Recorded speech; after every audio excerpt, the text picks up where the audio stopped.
بسم الله الرحمن الرحيم. الحمد لله رب العالمين، والصلاة والسلام على خير خلقه محمد وعلى آله وأصحابه أجمعين. صلاة الجمعة د جمعې منځ. قال الله تعالى باری تعالی ارشاد دے اذا نودی للصلاة، هر کله چې اذان وکړی شي د مانځه دپاره، من یوم الجمعة ای فی یوم الجمعة په ورځ د جمعې کې، فسعوا ورمنډه کړئ الی ذکر الله د الله رب العزت ذکر طرف ته، چې مونځ او خطبه ته، وذروا البیع او خرید او فروخت چې دی هغه پرېږدئ.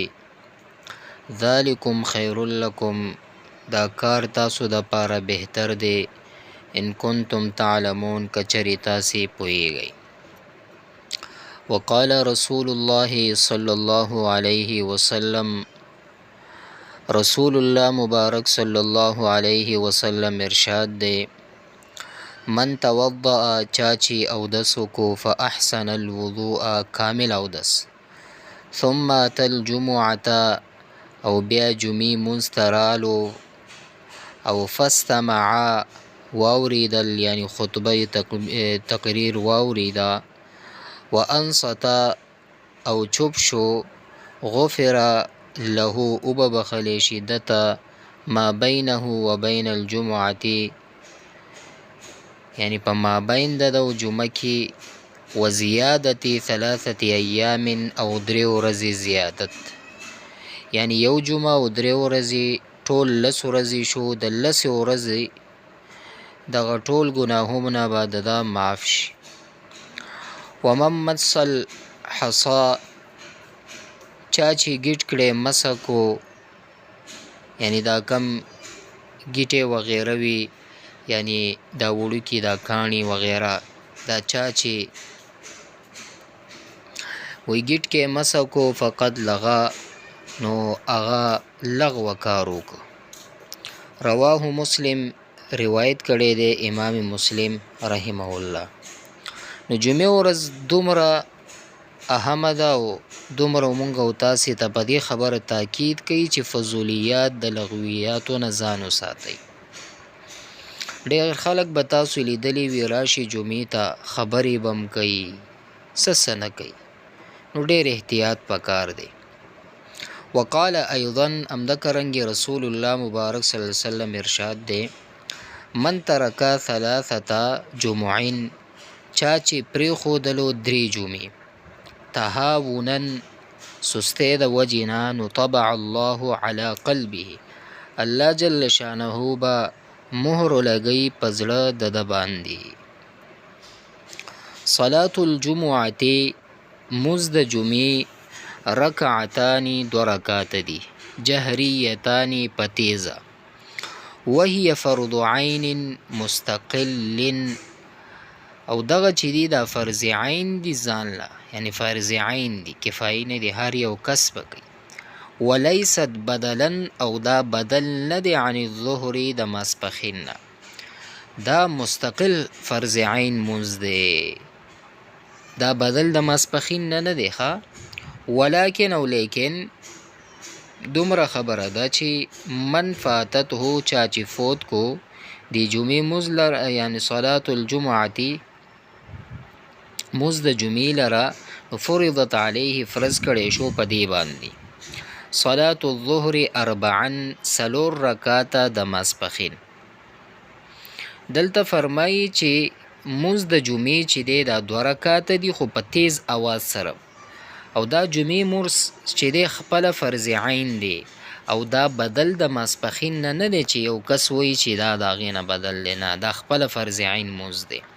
خو لیکن دومره خبره ده چې چا نه دا فوت شو دا جمعې مونځ، نو په هغه باندې دا لازم دی چې هغه د ماسپښین 4 رکعاته وکړي، هغه فرض به کوي. بیا شروط فرضیت شرطونه د فرضیت صلاة الجمعة د جمعې مونځ، یعنی د جمعې مونځ فرضیت شرطونه. صلاة الجمعة مونځ د جمعې تفترض علی الذي فرض کیږي پاغه کس باندې تتوفر فيه الشروط الآتیه تتوفر چې کامل وی فيه شروط الآتیه پدې کې دا راتلونکي شرطونه نو پاغه کس باندې چې دی دا فرض کیږي. اول نمبر ان یکون ذکرن دا چې مذکر بوي مؤنث باندې نشته نو فلا تفترض فرض کولې نشي صلاة الجمعة مونځ د جمعې علی المرأة په زنانه باندې. دویم نمبر ان یکون حرا دا چې آزاد بوي اصیل بوي نو فلا تفترض فرض نه دی علی الرقیق په غلام باندې. دریم نمبر چې دی ان یکون مقیما فی مصر دا چې مقیم بوي په مصر کې په یو ښار کې او فی موضع یا یو په داسې موضع کې وي چې هو فی حکم المصر چې هغه په حکم دا ښار کې وي لکه فنا شو فنا د ښار شو. فنا څه ته ویل کیږي ګورئ فنا نه مراد هغه دی چې د ښار ضرورتو دپاره یعنی د ښار خلک چې دي د هغوی ضرورتو دپاره دا جوړ شوی وي لکه ګراوند یا سټیډیم وغیره شو مقبره وغیره شوه دې ته فنا ویل کیږي. فلا تفترضوا علی المسافر نو فرض نه دی په مسافر باندې که مجهول شي فلا تفترضوا فرض کولی نشي په مسافر باندې. وکذا همدکرنګې لا تفترض علی المقیم فی القریة همدکرنګې فرض کولی نشي په مقیم باندې په بانډه کې. څلورم نمبر ان یکون صحیحا دا چې صحیح بوي ټیک بوي فلا تفترض او فرض کولی نشي علی المریض په مریض باندې. پنځم نمبر ان یکون مأموما دا چې امنو په امان بوي نو فلا تفترض فرض کولی نشي علی الذي پاغه کس باندې اختفا خوفا چې پټ وي یعنی پټ شوی وي خوفا د یری د وجنه من ظلم ظالمین د ظالم د ظلم نه نو یعنی چې څوک په امن کې نه وي نو باغه باندې هم نشته. شپږم نمبر ان یکون بصیرا دا چې لیدونکی به وي نو فلا تفترض علی الاعمى فرض کولی نشي په ړوند باندې ړوند دی بس په هغه باندې نشته دی. اووم نمبر ان یکون قادرا دا چې قادر به وي علی المشي په تګ باندې فلا تفترض فرض کولی نشي علی الذي پاغه کس باندې چې لا یقدر قادر نه وي علی المشي په تګ باندې چې څوک تللی نشي نو په هغه باندې هم نشته جمعې مونځ. الذین خلق لا تجب علیهم الجمعة چې نه واجب نه دی په هغوی باندې جمعه. اذا صلوها کله چې دوی مونځ وکړو دغه جمعې مونځ نو صحت صلاتهم نو صحیح کېږي د دوی مونځ. وسقط عنهم الظهر نو ساقطیږي د دوی نه د ماسپښین مونځ. څومره چې دا بیان شو نو په دوی باندې خو جمعې مونځ نه و که دوی جمعې مونځ وکړو ړوند وغیره و تلی نه شو دا څومره چې بیان شو که دوی مونځ وکړو نو صحت صلاتهم نو مونځ یې صحیح کېږي. وسقط عنهم الظهر نو ساقطیږي د دوی نه د ماسپښین مونځ. بل تستحب لهم صلاة الجمعة بلکې مستحب کولی شي د دوی دپاره د صلات جمعه جمعې مونځ دوی دپاره مستحب دی. والمرأة زنانه تصلي فی بیتها ظهرا دا چې مونځ به کوي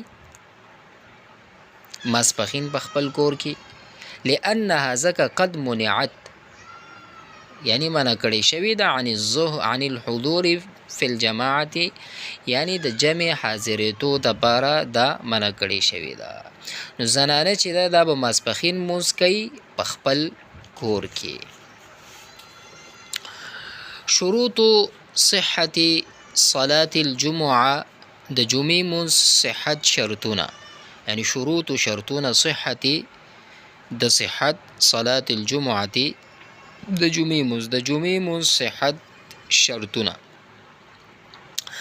لا تصح نسي کیږي صلاة الجمعة منځ د جمعې الا مگر اذا توفرت الشروط الآتیه مگر هغه وخت چې کامل شي شرطونه راتلونکي. اول نمبر المصر خار و فناء او فنا د خار، یعنی د خار ضرورتو لپاره جوړ کړي شوی وي لکه ګراوند، سټیډیم او نور داسې ګراوندونه او مقبري وغیره.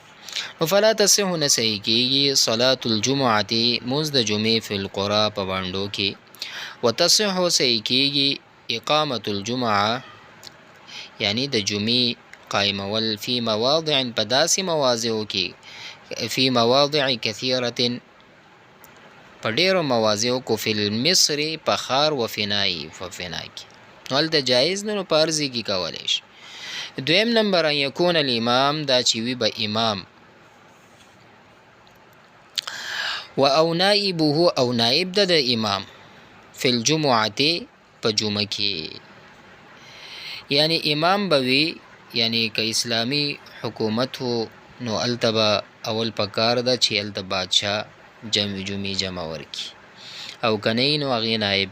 نن سبا خو بس داسې هم څوک نشته، اسلامی نظام خو پرېږده چې څوک جمع ورکي، خپله صورت اخلاص هم نه ورځي. الله دې زموږ په حال رحم وکړي. دریم نمبر ان تقام صلاة الجمعة دا چې کولې به شي مونځ د جمعې فی وقت الظهر د ماسپښین په وخت کې. نو فلا تصح نسی کېږي قبل وقت الظهر د ماسپښین مونځ نه مخکې ولا بعد او نه پس. نو جمعې مونځ چې دی د وقت د ماسپښین مونځ وقت دغه وقت دی. څلورم نمبر الخطبه د خطبه اذا تلقى هر کله چې ورکولی شي فی وقت الظهر یعنی په وقت د ماسپښین کې خو قبل الصلاة د مونځ نه مخکې. ولا بد او خلاصې نشته من حضور واحدین د حاضرېدلو د یو علی الاقل کم از کم، یعنی کم از کم یو کس به حاضر وي من الذین دغه کسانو نه تنعقدو چې منعقد کیږي بهم په دوی سره الجمعة جمعه لسماع الخطبه د پاره د اوریدلو د خطبه، یعنی خطبه ته کم از کم یو کس پکار دی چې هغه اوري. نو دا خطبه به صحیح کیږي د هغه خلکو نه چې کم خلک باندې دغه جمعې مونځ منعقد کیږي، یعنی کم از کم یو کس به وي، یعنی د خطبې اوریدو د پاره په هغه خلکو کې کم از کم یو سړی به موجود کیدل ضروری دی چې په کومه چې د جمعې مونځ منعقد کیږي. پنځم نمبر الاذن العام اذن عام بوي. والمراد او مراد ده باذن العام په اذن عام سره ان یکون المکان الذي دا جبوي هغه ځای چې تقام فيه الجمعة مباحا چې ادا کولی شي په هغه کې، یعنی ادا کولی شي په هغه کې دا جمعه لکل من هر هغه څوک چې اراده الدخول فيه چې اراده ولري د داخلېدلو د هغې نه. نو فلا تصح الجمعة نسی کېږي جمعې مونځ فی دارن په داسې کور کې چې اغلق بابها علی الناس چې بند کړی شوی وي د هغې دروازه د خلکو دپاره. نو پنځم شرط دا بیان شو چې اذن عام بوي، یعنی عام اجازت کېدل دي. عام اجازت نه مراد دا دی چې جمعه به په داسې ځای کې ادا کولی شي چې هر څوک ورته داخلېدل غواړي هغه ته اجازت وي. نو لہذا جمعه ادا کول په داسې کور کې صحیح نه دی چې کم دروازه چې د خلکو دپاره بند کړی شوی وي، نو هلته به چې دی دا جمعې مونځ چې دی دا نه صحیح کېږي. نو اذن عام نه مراد دغه شو. ښه اوس مخکې ښه اذن عام به وي که نه. اوس مخکې چې دی ان تقامو بجماعت فلا تصحو، یعنی دا چې قایمیږي په جماعت سره فلا تصح نسی کیږي صلات الجمعه یعنی جمعې مونځ دا نسی کیږي چې اذا صلوها منفردین چې کله مونځو کې یوازي دا نسی کیږي. او وتنعقد الجماعت او منعقد کیږي دا جماعت فی صلات الجمعه یعنی جمعې مونځ بثلاثه رجال پدری سړو باندې سوال امام نه علاوه چې دی کم از کم درې سړي بوي. نو دلته پشپغم کې فرمایي چې جمعې مونځ په جماعت سره ادا کولی شي ان تقام بجماعه. نو فلا تصح صلاه الجمعه نو جمعې مونځ چې دی دا درست نه دی، یعنی د جمعې په جماعت کې د امام نه علاوه درې کسان پکار دي. یعنی دا جمعې مونځ چې دی بغیر د جمع نه نه صحیح کیږي او جمع کې اوس کم از کم څومره کسان پکار دي؟ امام نه علاوه درې کسان ضروری دي، دا به ضروری وي. نو دا ورته شرط شو. همدا کرانګي اذا اما المسافر کله چې امامتو کې مسافر او المریض یا بیمار فی صلات الجمعه د جمعې مونځ کې نو صحت الصلاه نو مونځ چې دی دا صحیح کیږي. مونځ کې څه ګړبړ نه واقع کیږي، بالکل صحیح ده. اوس مخکې سنن الخطبه یعنی د جمعې مونځ کې مسنون اعمال، دلته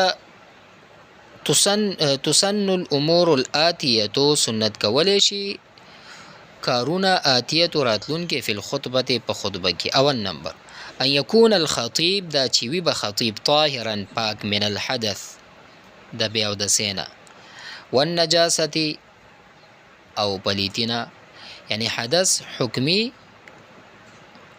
بیا د سی او نجاست حقیقی، یعنی د حکمی او حقیقی نجاست نه بدا پاک. دویم نمبر ان یکون ساترا دا چې بوي پټ لعورته، یعنی خپل ستر عورت چې دی دا په پټون کې وي، یعنی د چې دی یعنی خطیب به عورت پټ کړی وي، که عورت ښکارونو دا بیا صحیح نه کار نه دی. بهرحال دریم نمبر ان یجلس الخطیب دا چې کینی به خطیب علی المنبر په منبر باندې قبل شروع مخکې د شروع کولو نه فی الخطبه په خطبه کې. څلورم نمبر ان یؤذن بین یدی الخطیب دا چې اذان به کوي مخامخ د خطیب ولاړ به وي مؤذن. پنځم نمبر ان یخطب دا چې خطبه به وي قائما په ولاړ دی خطبه وي. شپږم نمبر ان یبدا الخطبه دا چې شروع به کوي خطبه بالحمد لله په حمد ده، بالحمد لله تعالی په حمد د باری تعالی سره، یعنی الحمدلله. اوم نمبر ان یثنی علی الله دا چې ثنا به وي بما هو اهله چې الله جل شانه هغه مستحق او لایق دی. اوم نمبر ان یاتی بشهادتین او دا چې راتک به کوي په شهادتین باندې اشهد ان لا اله الا الله واشهد ان محمد عبده ورسول. نهم نمبر ان یصلی علی النبی دا چې درود به وي په خطبه کې نبی اکرم صلی الله علیه وسلم باندې فی الخطبه په خطبه کې. لسم نمبر ان یعظ الناس فی الخطبه دا چې وعظ به کوي خلکو ته په خطبه کې ویذکرهم نصیحت به کوي ویقرأ لولي به آیه من القرآن د قرآن کریم یو آیت علی الاقل کم از کم. یو لسم نمبر چې دی ان یلقی خطبتین دا به لولي دو خطبې ویفصل او فصل به کوي بینهما د دې دواړو د خطبې په منځ کې بالجلوس الخفیف په ناسته سپکه باندې، یعنی لږ شاندې وقفه به وکوي، لږ شاندې به کښېني. دولسم نمبر ان یستانف الخطبه دا چې ګرځي به د خطبې الثانیه دویمې ته بالحمد لله په حمد د باری تعالی باندې والثناء علیه او ثنا پاغه باندې، یعنی هغې به حمد وی ثنا به وی والصلاة علی النبی صلی الله علیه وسلم په دویم خطبه کې به رسول الله مبارک صلی الله علیه وسلم باندې به درود وی. دیارلسم نمبر ان یدعو فی الخطبه الثانیه دا چې دعا به کوي په دویمه خطبه کې للمؤمنین والمؤمنات نارینه او زنانو دپاره ویستغفر لهم دوی دپاره به استغفار کوي. سوال لسم نمبر ان تكون الخطبه دا چې وي به خطبه بصوت جهري په تیز اواز سره حتی يتمكن القوم تر دې چې قادر شي قوم من سماعها په اورېدلو د باندې یعنی په تیز اواز سره به خطبه وي. پنځلسم نمبر ان يخفف الخطبه دا چې تخفیف وکړي ډیر به اوږدی نه حتی تر دې تکونه چې وي بقدر په اندازه صورت من طوال المفصل صورت د طوال مفصل نه یعنی د صورت حجرات نه صورت بروج نه دغه څومره دي دوی د طوال مفصل ویل کی یعنی یو عامه صورت پوری یعنی چې دومره وي دومره اندازه کې دا خطبه وي. فروع مسائل دي تتعلق چې تعلق نسی بصلاه الجمعه بصلاه الجمعه د مونځ د جمعې پوری. یجب السعی واجب دی تک و ترک البیع او پری خودل د بیع بالاذان الاول په اول اذان سره. اذا خرج الامام کله چې وتلو امام للخطبه د خطبې لپاره فلا تجوز نو جایز نه دی نه جایز کیږي صلاه منز ولا کلام نه کلام فلا يرد سلاما او چې چا سلام واچلو سلام به ورته نه رد کې ولا یشمتو عاطسا او نه به پرنجې کولو والا ته یرحمک الله سره جواب ورکې. کم وخت پورې به دا عمل جاری وي حتی تر دې یفرغ من الصلاه چې فارغ شي د مونځ نه. یکره للخطیب مکروه کولی شي د خطیب د پاره ان یطول الخطبه دا چې اوږد کی خطبه اندازه مخکې وښودلی شو. یکره مکروه کولی شي للخطیب د خطیب د پاره ان یترک شیئا دا چې پرېږدي یو شی من سنن الخطبه د خطبې د سنتونو نه یو سنت پرېږدي. یکره مکروه کولی شي الاکل خوراک والشرب سکاک والعبث لوبې والالتفات دی خواخوا کتل للذي دا کس دپاره حضر الخطبه دا چې هغه حاضر شوی خطبې دپاره دا ورته ټول مکروه دی. لا يسلم الخطيب على القوم یعنی سلام به نه کوي خطیب په قوم باندې اذا قام على المنبر چې کله ودرېدو په منبر باندې. الذي هغه کس ادرک الجمعه فی التشهد که هغه مونده کی جمعه په تشهد کې او فی سجود السهو یا په سجده سهو کې امام مونده کی جمعې مونځ ته رالو نو فقط ادرک الجمعه پس تحقیق سره دی مونده که جمعه نو واتم رکعتین دو رکعت دی.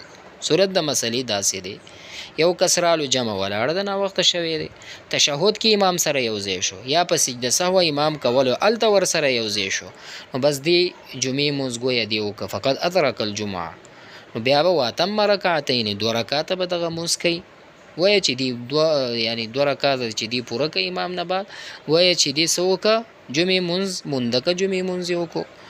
نو یکره مکروه دی للمعذور د پاره د معذور چې کم کس عذر لري والمسجون او قیدی د پاره ان یصلی الظهر دا چې منځو کې د ماسپخین یوم الجمعه په ورځ د جمعې بجماعت په جماعت سره فی المصر په ښار کې نو دا مکروه دی ښه.